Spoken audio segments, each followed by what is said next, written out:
Tex-MEX Enchiladas. Do you see these beauties? I got 2 pounds of ground beef cooking. I'm adding in some finely diced onion. 2 tablespoons of garlic, onion powder, garlic powder, 1 envelope of sazon goya with tomato. If you don't have it, it's okay. It'll still be delicious without. A little bit of black pepper, some tomato bouillon, about a tablespoon.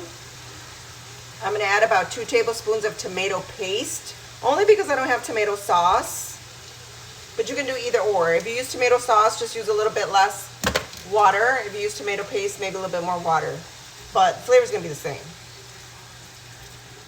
About 3/4 of a cup of water, and then a little dash of cumin. It's been about 10 minutes. Our meat's done. I did not add salt because that's sazon goya and the tomato bouillon has enough salt in it. Okay, next I got a little bit of oil in a pan and I'm just sauteing my corn tortillas for about 10-12 seconds on each side, so that when we roll them, after we dip them in our sauce, they don't crack and break.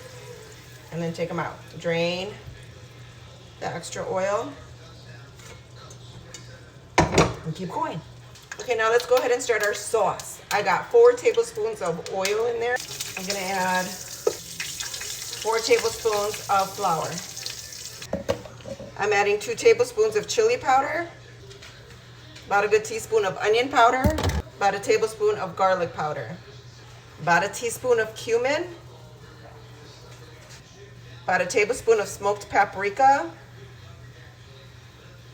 a little sprinkle of black pepper. Mix, mix, mix. I'm not gonna add salt yet. Okay, let that cook for about 30-45 seconds. Now I'm gonna add some beef broth.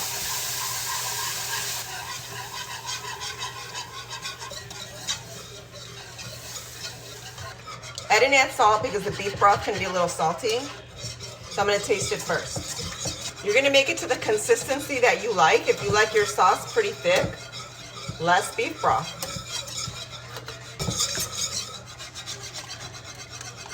I finished this whole can. If you want your enchiladas to be a little bit spicy, add some cayenne.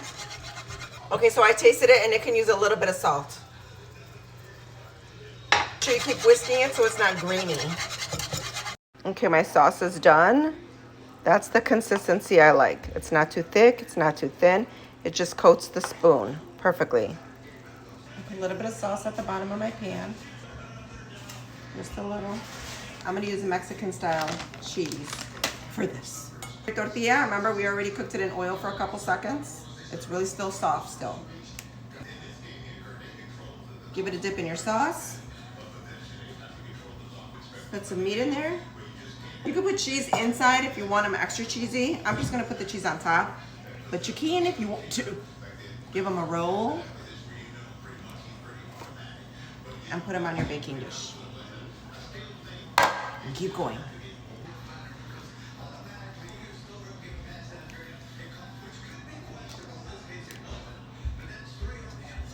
Now I'm gonna take some meat and I'm just gonna sprinkle a little bit on top. I'm gonna take my sauce and drizzle a little bit of extra sauce. This made 12, in case you're wondering. Now I'm gonna take my Mexican style cheese, sprinkle it right on top, and then the last of that sauce, just on top again, just a little extra drizzle. And then they'll kind of melt and combine a little bit. Okay, I got my oven preheated at 350 degrees. I'm just gonna stick them in just long enough to melt the cheese. That's it.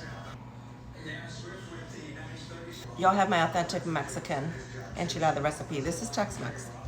I don't wanna hear no comments about that's not how they do it in Mexico. I know, it's Tex-Mex. Shut up. With a little bit of rice on the side, and do a little drizzle of sour cream and some avocado. Put a little bit of diced onion on top just because I like the flavor. And they're ready.